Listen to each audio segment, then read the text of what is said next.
Welcome back to the channel, Panda Pals. Let's talk the other way. Today, I'm going to recap what happened with Luke and Meline and Manon and Anthony on episode 4. And no, I will not be covering episodes 1 to 3 because who has got time for that, okay? We are going to leave the past in the past. With that said, buckle up and let's get going. Hola, ¿cómo estás? Estoy en Medellín. Meline. Luke finally lands in Colombia, and he's a day early because he really wants to surprise Meline because he wants to try and make her happy about her choice to marry him. And Luke is a little nervous because A, he doesn't know if she's still mad at him because she has not talked to him because she has blocked him. Now, to me, that makes the answer to that question very clear, but I don't know, I guess some of us are a little slower, and that's okay. I don't know if she's still super upset with me. I don't know if she's going to be happy to see me. There's a lot going on. And B, last time he surprised a girl by visiting a day early, he caught her getting her freak on with another man. I showed up to her apartment and I saw her cuddling in bed with her ex-boyfriend. So he is super duper hoping that he does not find Meline with a man knee-deep in her punani. And he's like, here's to hoping it goes better this time. Meline and I have been fighting over finances. I thought it would be a big deal to surprise her, start the rest of our lives off on a really good note. Does anybody else think that it's a little funny that he texted another woman to basically ask her to call him daddy, and he's worried he's the one who's gonna get hurt from being cheated on? Meline is at work at her salon. She is grinding, she's making money, and honestly, I'm kind of impressed because I thought that she was just playing around and pretending to be a working woman. Like, she's just in here doing Barbie's hair and makeup and getting paid with Monopoly money. But no, the girlie is hustling. I love this work, helping people feel beautiful. I make this month 18 millones.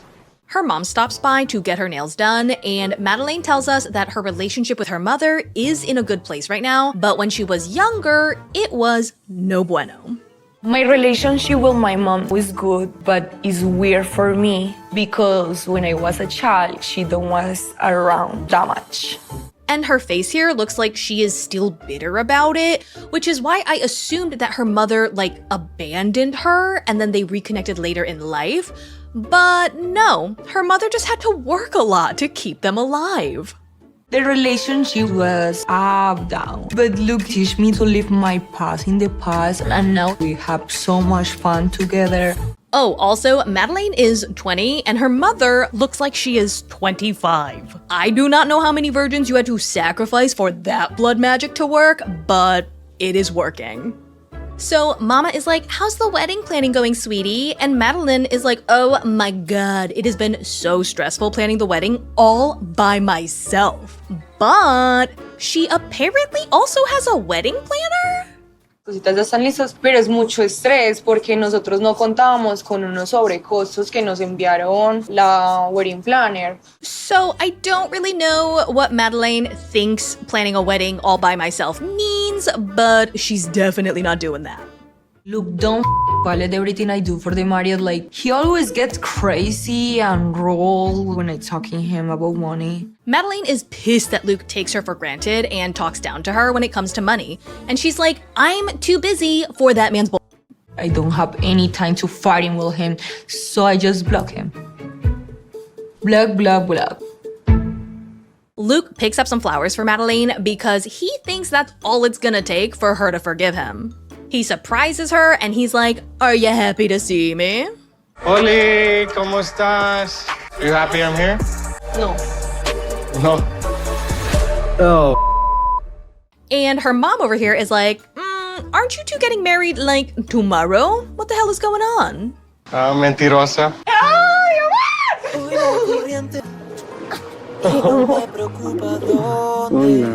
Well, damn. Some flowers was all it took. When I see him, I really forget about why I was mad to him. I just want to touch him, give a hug, and a little kiss. Meline is like, how was your flight, baby? Wait a minute, why didn't you even call me? And Luke is like, Is you dumb? You blocked me. And then Meline has a light bulb moment and she's like, oh, right. And then she remembers why she was mad at him and now she's mad. Meline is like, I am under so much pressure because I keep on telling Luke to give me more money and the man won't. If we don't give the money in 2 days, we're gonna have to cancel the marriage. We agreed on a budget that was adjusted up. You're not telling me how much more we have to pay. How much is? They get to her place and Meline has an appointment at the dead of night, apparently, with her wedding planner. And she's like, Luke does not value the amount of work that I've been doing for this wedding. For some reason, Luke don't value my work. I've been tracking expenses, but he was refused to send me payments. So her pageant coach / wedding planner / wedding dress designer, Lazona, comes over to hash out some details. And she basically says that we are super behind because you are not giving me the money that I need to finish your wedding that is happening in a few weeks. Todo ha sido sobre el tiempo, todo ha sido súper tarde. Le presento al Tardísimo. culpable. Oh. Y en generar todo, que asegurarnos de que este sí sea el presupuesto final. Okay, so when you said you were writing all the numbers down on how much money you were spending, you meant Lazona was doing that. Got it. Luke is like, I gave her a budget of 12 grand, so I am pretty pissed off to hear that I owe more. Sería 1,210,000. If you are curious, that is like $300. I know this conversation made me stressful. Makes you stressed. Well, we know why Luke stays. Also, get a spoon! There's gonna be like so much Nutella under that nail! Anyway, Luke is like, I need to know where all the money I already gave her went before I give her another cent. Part of me is frustrated that there's items that keep getting added to the list. Every time Meline and I talk, it's, oh, we're gonna get this, and oh, we're gonna get the helicopter ride for only me. So Lazona is doing her calculations and she's like, let's see, you still owe $4,000. And Luke is a little confused. Y pregunta por 4 millones de pesos. Y yo mándale. ¿Tú no recibes dinero en diciembre? No. And Luke is like, okay, well, I know exactly how much money I sent her, so the math really ain't mathin'.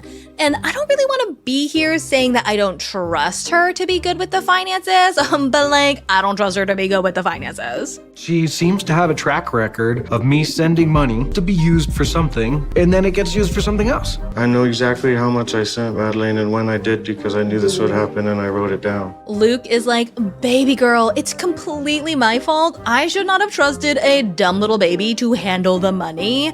And Meline is like, oh my god, you are so freaking rude.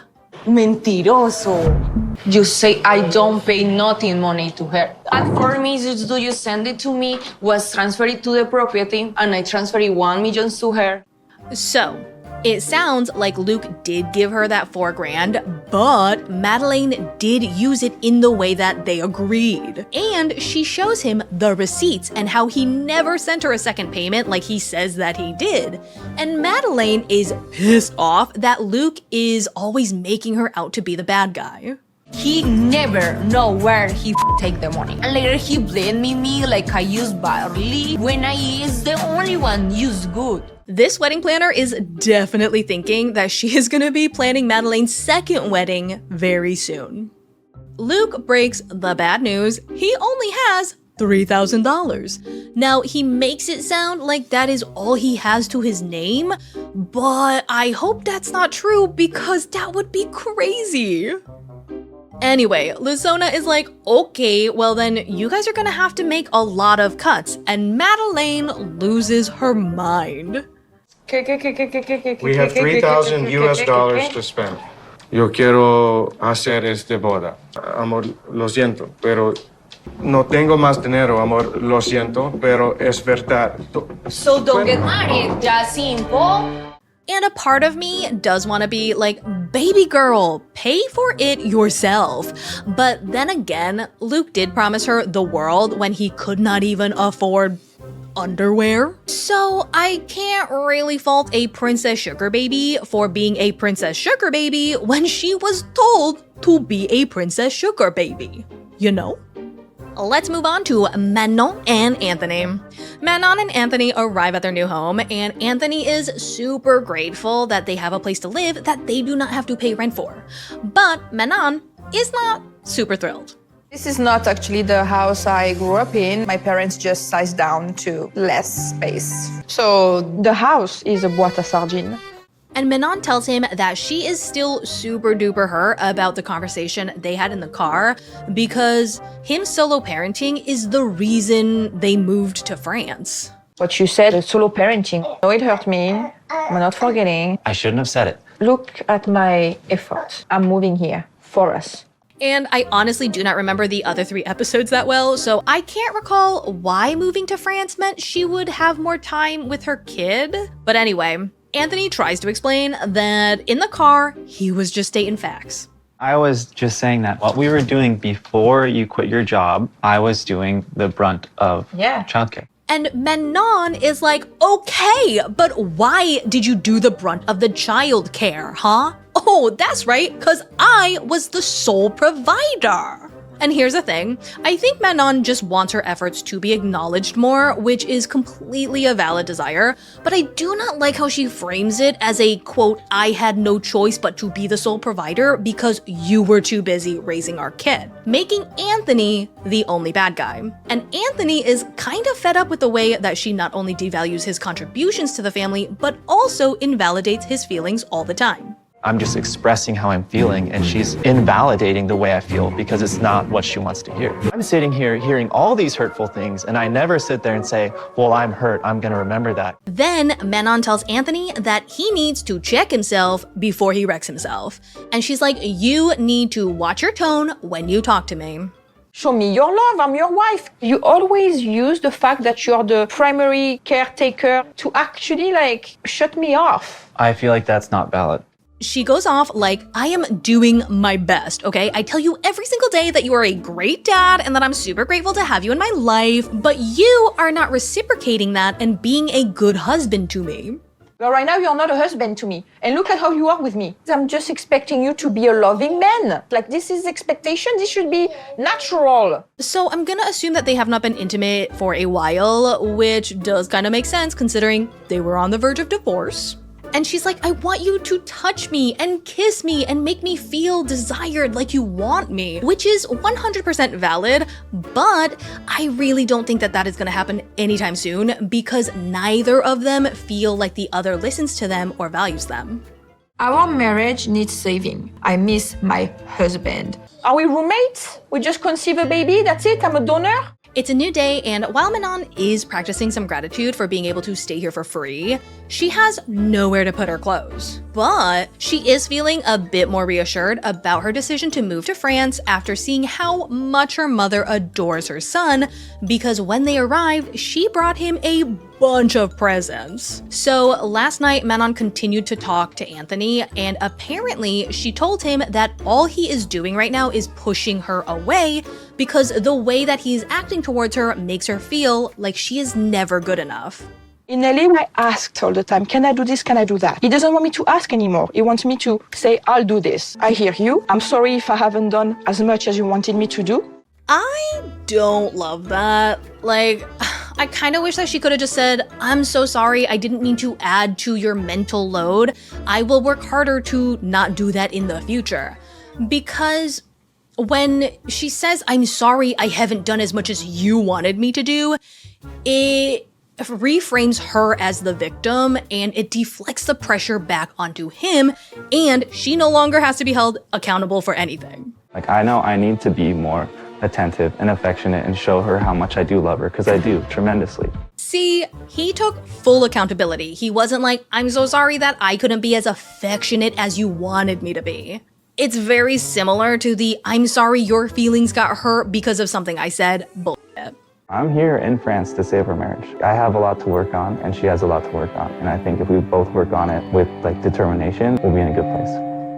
Anyway, that is all I have for you today. I do not know if I'm going to cover the rest of the couples. We will see how much time I have left. But regardless, I hope you enjoyed this episode. If you did, be sure to subscribe to the channel, give this video a big thumbs up, and let me know down in the comments below what you thought.